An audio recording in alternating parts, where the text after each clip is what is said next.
بہت شکریہ میڈم، آپ نے میڈیا امپائر کو ٹائم دیا. آپ نے اپنی عملی سیاست کا آغاز کب کیا؟ عملی سیاست آپ کہہ سکتے ہیں کہ میرے خون میں بھی شامل ہے، اس لیے کہ جو میرے دادا ہیں جب پاکستان بنا تھا تو وہاں سے جو مہاجرین مائیگریٹ کر کے آئے تھے تو میرے دادا نے اپنے گاؤں میں ان کے لیے کیمپس لگائے تھے اور ان کو اپریسیشن کا لیٹر بھی ملا تھا لیاقت علی خان سے. تو یہ تو مطلب ایک خاندانی چیز ہے میرے اندر. اور جہاں جو میں نے سٹارٹ کیا ہے، میں 2012 سے پی ٹی آئی کو سپورٹ کر رہی ہوں. 2012 میں نے پی ٹی آئی کی جو فرسٹ ان کا کنونشن ہوا تھا اسلام آباد میں خواتین کا، اس میں گئی تھی. سلونی بخاری کو میں ملی تھی وہاں پہ، فوزیہ قصوری کو میں ملی تھی. لیکن میری مجبوری تھی کہ میں پریکٹیکلی ورک نہیں کر سکتی تھی. اس کی ریزن یہ تھی کہ میرے ہسبینڈ آرمی میں سرونگ تھے، اور جب سرونگ ہو تو آپ کو پتہ ہے ہم اس میں پارٹیسپیٹ نہیں کر سکتے. اگین پھر میں نے جب میرے ہسبینڈ ریٹائرڈ ہوئے تو میں نے پی ٹی آئی جوائن کی. ملک کی ترقی میں خواتین کے کردار کو آپ کیسے دیکھتی ہیں؟ دیکھیں، کسی بھی ملک کی ترقی کے لیے خواتین بہت اہم ہیں، کیونکہ ہمارے پاکستان کی تو سمجھے آدھی آبادی سے زیادہ خواتین پر مشتمل ہے. تو جب تک ہم پاکستان میں خواتین کو وہ مواقع نہیں دیں گے تو ہمارا ملک کیسے ترقی کر سکتا ہے. تو خواتین بہت اہم ہیں، اور پاکستان کے لیے تو بہت ہی زیادہ اہم ہیں.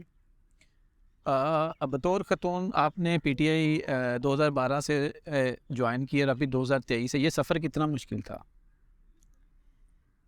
فیملی کی طرف سے تو مجھے فلی سپورٹ کی، مجھے اپنی فیملی کی طرف سے کوئی مشکل نہیں آئی. جب میں نے پی ٹی آئی میں پی ٹی آئی میں آئی تو مجھے یہاں پہ اپنی ہی خواتین سے بڑی میں نے پرابلمز جو ہے نا وہ فیس کی. اچھا یہ نیو ہے، آپ یہاں بیٹھیں، آپ یہاں نہ بیٹھیں، اچھا آپ تو نہیں ہیں، آپ ادھر یہ کام نہیں کر سکتی. تو اس طرح کی چیزیں یہ مجھے پریشان کرتی تھی، اریٹیٹ کرتی تھی. ادروائز میں نے کوئی مشکل نہیں دیکھی، کیونکہ میری بیک پہ میرے ہسبینڈ نے مجھے فلی سپورٹ کیا ہے، میرے بچوں نے ہمیشہ مجھے سپورٹ کیا ہے. تو ان کی طرف سے تو مجھے کوئی پرابلم نہیں آئی. لیکن جب باہر نکلتے ہیں تو اس طرح کی چھوٹی چھوٹی پرابلم جو ہیں وہ مجھے فیس کرنی پڑتی ہیں. لیکن چونکہ میں نیازی فیملی سے ہوں تو میں ان چیزوں سے نہیں ڈرتی، میں اپنے کام میں لگی رہتی ہوں، تو مجھے کوئی مسئلہ نہیں ہوتا. آپ کا تعلق چونکہ پی ٹی آئی سے ہے، آپ سمجھتے ہیں کہ پی ٹی آئی میں عورت اگر کوئی محنت کرتی ہے تو اس کو ریگارڈ دیا جاتا ہے؟ پی ٹی آئی میں خواتین کو بہت سی کو ریگارڈ ملتا بھی ہے اور بہت سی نگلیکٹ بھی ہو جاتی ہیں. ضروری نہیں ہے کہ ہر ایک کو اس کی محنت کا پھل ملے. بہت ساری ایگزامپلز ہیں، آپ ڈفرینٹ آپ دیکھ لیں، میں نام تو نہیں لوں گی لیکن ہیں مطلب بہت ساری خواتین کو پی ٹی آئی اوپر بھی لے کے آئی ہے جن کو کوئی جانتا نہیں تھا. آج وہ بڑے بڑے نام ہیں ان کے، تو کس کی وجہ سے ہیں؟ وہ پی ٹی آئی کی وجہ سے ہیں. اور بہت ساری ایسی بھی ہیں جنہوں نے بیچاری انہیں بہت محنت کی ہے اور وہ کہیں چھپ گئی ہیں، رہ رہی ہیں پیچھے. آپ سوشل ورکر بھی ہیں، سماجی بہبود کے شعبے کو میں شامل ہونے کے لیے آپ کو کس چیز نے متاثر کیا، کیونکہ آپ لوگوں کی کافی ہیلپ آؤٹ کرتی ہیں؟ اصل میں کسی کو پریشانی میں نہیں دیکھ سکتی، ایون کہ میں ایک جانور کو بھی پریشانی میں نہیں دیکھ سکتی. تو جب بھی میں کسی کو مشکل میں دیکھتی ہوں تو جو ذاتی طور پہ میں کر سکتی ہوں میں اس کے لیے کرتی ہوں. جس حد تک مجھے جانا پڑے میں ان کے لیے جو ہے وہ مدد کرتی ہوں. اسٹریٹ کیٹس پہ میں کام کرتی ہوں، اور جتنی بھی مجھے گلی میں کہیں بھی کہ بیمار بلی یا کچھ بھی اس طرح کا وہ ملے تو میں ڈاکٹر کے پاس لے کے جاتی ہوں، ان کی ٹریٹمنٹ کرواتی ہوں. جب وہ صحیح ہو جاتے ہیں ان کے ماحول میں ان کو واپس چھوڑ دیتی ہوں جتنا میں کر سکتی ہوں خود اکیلے.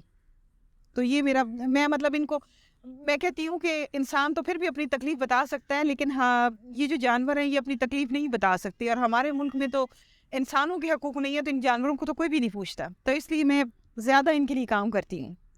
آپ سماجی بہبود کی کمیونٹی کو ایسے کون سے درپیش مسائل ہیں جو آپ سمجھتے کہ حل ہونے چاہیے؟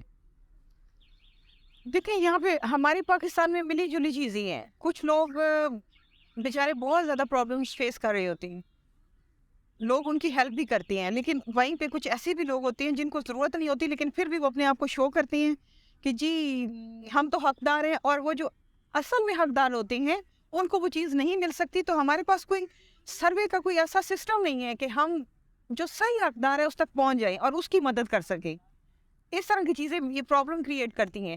پھر دوسری بات یہ ہے کہ ہماری جو ہے پاکستان میں اچھے لوگ بھی ہیں اور کچھ لوگ اس کو مذاق بھی سمجھتے ہیں. تو میں سمجھتی ہوں کہ اس طرح نہیں ہونا چاہیے. آپ کا تعلق چونکہ پی ٹی آئی سے ہے، آپ کیا سمجھتے ہیں ابھی جو ملک کے معاشی حالات ہیں، پی ٹی آئی کی طرف سے بار بار الزام بھی لگایا جا رہا ہے کہ پی ڈی ایم نے ملکی معاشی سسٹم تباہ کر دیا ہے. اگر پی ٹی آئی گورنمنٹ میں آتی ہے تو اس کو کیسے مینیج کرے گی؟ دیکھیں جب پی ٹی آئی کی گورنمنٹ تھی تو آپ دیکھیں کہ جو ملکی ذخائر تھے وہ کتنے تھے، اور جب یہ لوگ آئے تو کتنے ہو گئے. مہنگائی کہاں تھی پی ٹی آئی کے ہوتے ہوئے؟ ان کے ہوتے ہوئے مہنگائی کہاں آ گئی؟ تو میرے خیال میں ہمیں تو یہ کہنے کی ضرورت نہیں ہے، غریب خود کہہ رہے ہیں یہ چیز کہ جی عمران خان کو واپس آنا چاہیے. کیونکہ دیکھیں وہ غریبوں کے لیے اس نے لنگر کھانے بنائے، ان کو کھانا ملا وہاں پہ، اور آج اس کی نسبت غریب رول رہی ہیں. وہ سردی میں کہاں سوتے ہوں گے جو پچھلے سال پی ٹی آئی کی گورنمنٹ میں ان کو ایک چھت ملی ہوئی تھی. اب تو وہ ان کے پاس نہیں ہے تو وہ کہاں ہوں گے بیچارے. تو ان کے بارے میں کسی نے بھی نہیں سوچا. تو معیشت ڈیفینیٹلی جب پی ٹی آئی آئے گی تو اپنی ان ساری چیزوں کو کنٹینیو کرے گی، اور جو ہے ہمارے پاس جو ہے ایکسپرٹ بھی ہیں، وہ بہت اچھے طریقے سے جو ہے ان چیزوں کو سنبھالیں گے. ایک ہی جو ہے وہ کیا کہتے ہیں اس ملک میں پارٹی ہے جو معیشت کو سنبھال سکتی ہے، اور وہ ہے پی ٹی آئی. کل کراچی میں بلدیاتی الیکشن ہوئے، پی ٹی آئی تیسرے نمبر پہ آئی. کیا آپ سمجھتے کہ تحریک انصاف کی پاپولیرٹی میں کمی ہوئی؟ نہیں، پی ٹی آئی کی پاپولیرٹی میں کمی نہیں آئی. وہاں پہ جو ہے وہ کیا کہتے ہیں دھاندلی نہیں دھاندلا ہوا ہے وہاں پہ، سب کو پتہ ہے. الیکشن کمیشن بھی اس کے ساتھ ملا ہوا تھا. تو وہ پی ٹی آئی کی پاپولیرٹی میں بالکل کمی نہیں آئی. اگر ہم فری اینڈ فیئر الیکشن کروائیں تو رزلٹ اس کے اپوزٹ ہوگا. سابق وزیر اعلیٰ پنجاب چودھری پرویز لائی پی ٹی آئی میں آ رہے ہیں، آپ کیسا آپ دیکھتی ہیں ان کو؟ اچھی بات ہے، ہم تو ویلکم کریں گے. ہم تو خوش ہوں گے کہ ہمارے پاس ایک قابل بندہ آئے گا. وہ ایک قابل بندہ ہے اور اس کی قابلیت سے پی ٹی آئی جو ہے وہ فائدہ اٹھائے گی، اور ایک نام ہے ان کا، تو ہم تو ان کو ویلکم کہیں گے. پی ٹی آئی کی طرف سے الزام لگایا جاتا ہے کہ اسمبلی میں چور بیٹھے ہیں. ابھی چیئرمین پی ٹی آئی کی طرف سے یہ بھی اعلان کیا گیا کہ ہم اسمبلی میں واپس جا رہے ہیں. دیکھیں وہ انہوں نے اس لیے کہا ہے کہ اگر ہم اسمبلی میں واپس نہ جائیں تو انہوں نے اپنی مرضی کا وہ سیٹ اپ بنا لینا ہے، اور پھر وہی دھاندلی ہونی ہے. اور جو کیئر ٹیکر سیٹ اپ لے کے آئیں گے اس میں یہ جو ہے اگر ہم نہیں بیٹھتے، ہم واپس اسمبلی میں نہیں آتے، تو یہ تو اپنی مرضی کا وہ کر لیں گے. جیسے انہوں نے نیب ترامیم چینج کر لی اور اپنے سارے کیسز معاف کرا لیے. تو میں یہ سمجھتی ہوں کہ پی ٹی آئی کا وہاں ہونا ضروری ہے اور ہمیں واپس آنا چاہیے اس میں. پیپلز پارٹی کے کچھ منسٹر ہیں صوبائی، وہ کہہ رہے ہیں کہ قوم بلاول کو وزیر اعظم دیکھنا چاہتی ہے. آپ کیا کہتی ہیں؟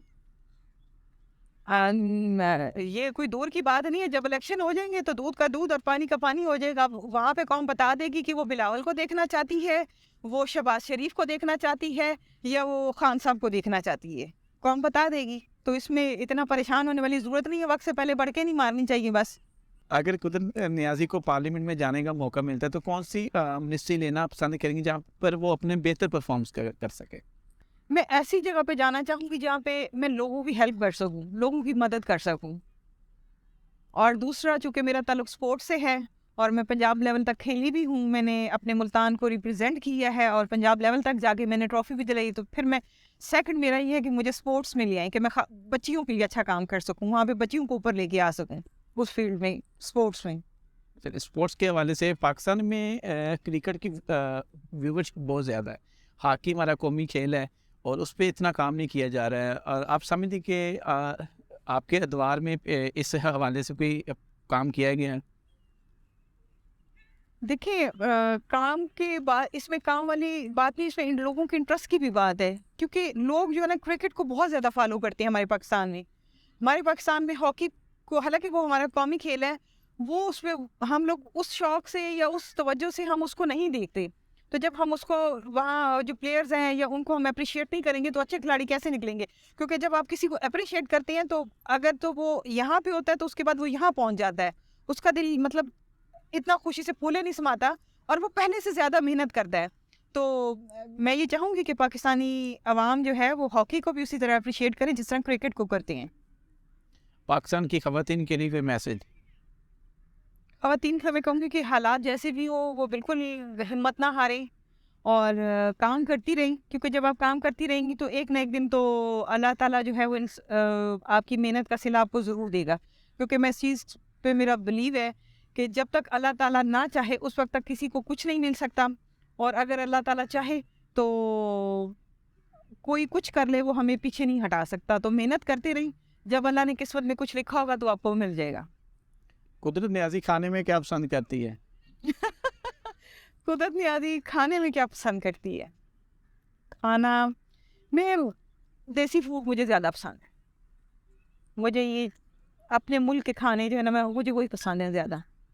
کھیل کون سا پسند ہے؟ والی بال اور بیڈمنٹن، کیونکہ میں ان میں کیپٹن رہ چکی ہوں اور ان میں بہت اچھا کھیلی ہوں، تو میرے پسندیدہ یہی ہے. کوئی ایسی خواہش جو ابھی تک آپ کی پوری نہیں ہوئی ہو؟ خواہش پوری کرنے کے لیے میں اسٹرگل کر رہی ہوں، کیونکہ میری یہ خواہش ہے کہ میں جو خواتین ہیں جن کو ڈائیورس ہو جاتی ہے، ان کو گھر والے ہسبینڈ بھی نکال دیتی ہیں، آگے سے ان کے فیملی والے بھی ان کو ایکسیپٹ نہیں کرتے، تو ان کے پاس بچے ہوتے ہیں، تو ان کے پاس کوئی جگہ نہیں ہے. تو میں یہ چاہتی ہوں کہ ان کے لیے کچھ ایسا بناؤں کہ وہ کوئی بھی عورت ہو، اس کو یہ پرابلم ہو تو اس کے پاس ہمارے پاکستان میں ایک جو ہے ادارہ موجود ہو، وہ وہاں آئے اور اپنے آپ کو محفوظ سمجھے. اور سیکنڈ جو ہے، مجھے جب بھی موقع ملا میں اینیملس کے لیے ہاسپٹل بناؤں گی انشاءاللہ. میری اللہ تعالیٰ نے چاہا تو یہ دو کام، مطلب میری یہ دو خواہشیں ہیں جن کو میں پورا کرنا چاہتی ہوں. آخر میں میڈیا امپائر کے لیے میسج؟ اسی طرح اچھا کام کرتے رہیں اور انشاءاللہ کامیابی پھر آپ سے دور نہیں ہوگی.